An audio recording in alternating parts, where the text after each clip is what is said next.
वारिस पठान साहब, अभी आपने सुना अभी ये स्टेटमेंट ओवैसी साहब का हमारे पास पहुंचा है, जिसमें वो ये कह रहे हैं कि जहां हमने इबादत की बाबरी मस्जिद, आज देखो उसी जगह पर क्या हो रहा है। एक तरफ देश में, पूरे देश में राम मंदिर को लेकर के एक खुशी का वातावरण जो है वो है, इसमें कोई शक की बात नहीं है। लोग 22 जनवरी की उम्मीद कर रहे हैं। ओवैसी साहब ये डर दिखा रहे हैं कि ऐसा ना हो हमारी और मस्जिदें हमसे छीन ली जाएं। देखो सौरभ भाई, सबसे पहले तो आपको, तमाम को, पैनलिस्ट को और देशवासियों को नव वर्ष की बहुत बहुत शुभकामनाएं देता हूं। अब आते हैं अपनी टॉपिक के ऊपर। सौरभ भाई, बात यह कि हम तो एक मर्तबा हमारी एक मस्जिद गंवा चुके हैं ना। किस तरह से आपको पता है कि पहले ताला खोल दिया गया राजीव गांधी के टाइम में, उसके बाद पता चला कि रात के अंधेरे में वहां पर मूर्तियां प्रकट हो गई, और उसके बाद 6 दिसंबर 1992 के दिन, black day in the democracy of the country हम जिसको बोलते हैं, उस दिन हमारी बाबरी मस्जिद को शहीद कर दिया गया, धोखे से शहीद कर दिया गया हमारी बाबरी मस्जिद को। सुप्रीम कोर्ट में हलफनामा भी डाला था, एफिडेविट फाइल किया था। उसके बावजूद सुप्रीम कोर्ट ने जब जजमेंट दिया अपना 1040 पेज का, उसमें जजों ने यूनानिमसली कहा है कि हमारे पास कोई प्रमाण नहीं मिले, कोई एविडेंस नहीं मिला कि किसी मंदिर को तोड़ के मस्जिद बनाई गई हो। उन्होंने आर्कियोलॉजिकल सर्वे के रिपोर्ट को भी ये कहा कि उस पर डिपेंड नहीं कर सकते, और उन्होंने यहां तक कहा कि कोई मूर्तियां प्रकट, उसका प्रमाण भी नहीं मिला। पर हम तो हमारी मस्जिद गंवा दिए ना।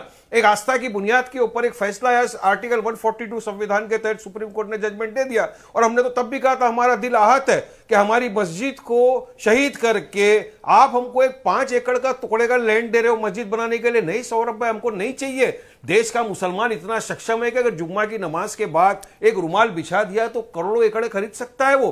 पर हमको लॉलीपॉप दे दिया, प्लेसेस ऑफ वर्शिप को भी लोग नहीं मानते। अब हमारी दूसरी मस्जिदों के ऊपर ये आ गए। अब सुनेरी बाग वाली जो मस्जिद है दिल्ली के अंदर, उसके ऊपर नोटिस दे दिया गया, और कहा जा रहा है कि वहां पर ट्रैफिक का प्रॉब्लम है। कितनी सारी जगह है जहां के ऊपर ट्रैफिक का प्रॉब्लम होता है, तो सोल्यूशन लेता, मगर नहीं, इनकी नीयत हमारी मस्जिदों पे है, इनको नफरत फैलाना है। वारिस साहब, एक सेकंड, वारिस साहब, अजान से है, नमाज से है, मदरसे से है, सबसे। जब यही बात जो भी आप कह रहे हैं ना, जब आप ये कहते हैं तो आप इन जनरल लोगों के मन में खौफ पैदा करने की कोशिश कर रहे हैं।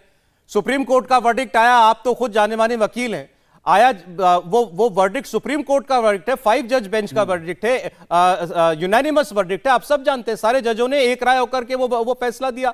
अब उसके बाद वहां पर एक मंदिर बन रहा है। आज देश का माहौल को भी आप देखेंगे कि नहीं देखेंगे? देखिए, ऐसे में आज ओवैसी साहब खड़े होकर के कह रहे हैं देखो वो हमने खो दी, और मस्जिद हम लोग ना खो दें। सौरभ भाई सुनिए, संविधान को मानते आप, संविधान को मानता हूं मैं लॉयर भी हूं, बिल्कुल सही बात है। सुप्रीम कोर्ट के वरिष्ठ जज थे, ex chief justice JS Verma, उन्होंने कहा कि supreme court is supreme court but not infallible. तो मुझे अधिकार है कि अगर मैं सुप्रीम कोर्ट के फैसले से असंतुष्ट हूं तो मैं अपनी राय तो रख सकता हूं ना, इसमें कंटेम्प्ट तो नहीं है कुछ, अपनी राय तो रख सकता हूं। और हुआ है ना, जजिस ने कहा कि कोई प्रमाण ही नहीं मिले। ये लोग का ये बोलना है कि मंदिर को तोड़ के मस्जिद बनाया गया था इसलिए हमने ये किया, और आज अब इस तरह से बीजेपी ने एक पॉलिटिकल इवेंट बना दिया है पूरे हिंदुस्तान के अंदर।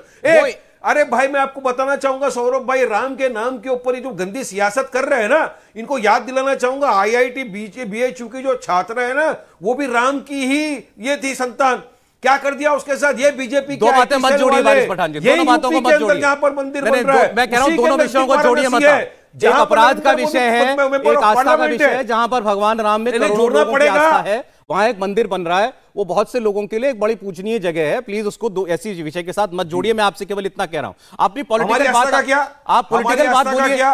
हमारी आस्था का कोई बिल्कुल आपकी आस्था का सम्मान होना चाहिए, लेकिन मैंने कहा हमारी आस्था के लिए आपको क्यों फिक्र नहीं होती? आप चाहते हो अगर देश आस्था पे ही चले, फैसले से तो संविधान का काम क्या है? सुप्रीम कोर्ट के फैसले से वहां मंदिर के लिए जमीन दी गई। आप सुप्रीम कोर्ट के फैसले को आप क्रिटिसाइज करना चाहें, आप कीजिए, लेकिन ऐसा ये माहौल मत बनाइए ना कि कोई छीन रहा है जाकर के जबरदस्ती मस्जिदों को। आज देश के अंदर जो कुछ भी हो रहा है और पहले भी जो हुआ वो कानूनन हुआ है। नहीं, हम तो बोलेंगे नहीं सौरभ भाई, देश में कानून तो खत्म नहीं हो गया। हमारी ईमान, हमारा यकीन, हमारा अकीदा एक ही है। एक बार जहां मस्जिद थी, मस्जिद है, ता कयामत तक रहेगी। और ये हमारे आने जो मानना चाहे मानिए वारिस पठान, को भी बताएंगे, आप अपने दिल में जो मानना चाहे वो मानिए। बाबरी मस्जिद सिर्फ इतना कह रहे हैं, लोगों के मन में असंतोष पैदा मत कीजिए, लोगों के मन में असंतोष पैदा मत कीजिए। विनोद बंसल जी बोलिए। सौरभ जी, मुझे बड़ा कोई खौफ नहीं पैदा कर रहा है। आप बीजेपी के प्रवक्ता से नहीं बात कर रहे हो, काम बीजेपी के प्रवक्ता का है खौफ पैदा करना। आप MIM के प्रवक्ता से बात करो, संविधान ने जो अधिकार दिया उस पर बात कर रहा हूं। ठीक है, आने वाली पीढ़ी दर पीढ़ी को बताऊंगा कि हमारी मस्जिद को किस तरह से छीन के शहीद कर दिया गया। बताइए जो बताना है बताइए, आपका हक है। डर और खौफ मत फैलाइए, बस इतना। कानून से लोगों का भरोसा मत उठाइए।